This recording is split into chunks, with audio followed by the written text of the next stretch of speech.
आज नवरात्रीचा 5वा दिवस आणि ही आहे 9 दिवस नवरात्री सिरीज, जिथे मी तुम्हाला आपल्या मिनी ब्लॉगमधून दर दिवशी एका देवीचं दर्शन घडवून देण्याचा प्रयत्न करतोय. त्यासाठी मी आलो आहे दहिसरमधील आनंदनगर मेट्रो स्टेशन जवळील GSB नवरात्री मंडळात. इथलं वातावरण खरंच काहीतरी वेगळं वाटतं.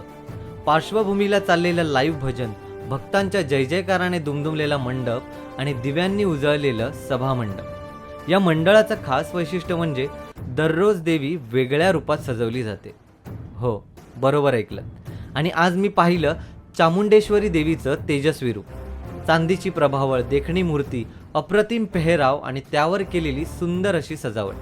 सगळं काही इतकं मोहक होतं की नजरेला हटवणं अशक्य होतं. संपूर्ण व्यवस्थापनही इतकं छान होतं की प्रत्येकाला सहज दर्शन घेता आलं. देवीबद्दल असं मानलं जातं की ती आपल्या भक्तांना धैर्य, संरक्षण आणि नकारात्मकतेवरती विजय मिळवण्याची शक्ती देते. त्या भक्तिभावाने दर्शन घेतलं की मन अगदी शांत आणि समाधानी होतं. आणि निघताना मिळालेला प्रसाद, गूळ आणि पोहे खरंच भरघोस आणि स्वादिष्ट. या अनुभवाने नवरात्रीचा 5वा दिवस अगदी अविस्मरणीय झाला. हे देवीचं रूप तुम्हाला कसं वाटलं ते कमेंटमध्ये नक्की सांगा. आता भेटूया पुढच्या दिवशी एका नवीन अनुभवासह. त्यासाठी फॉलो करायला विसरू नका.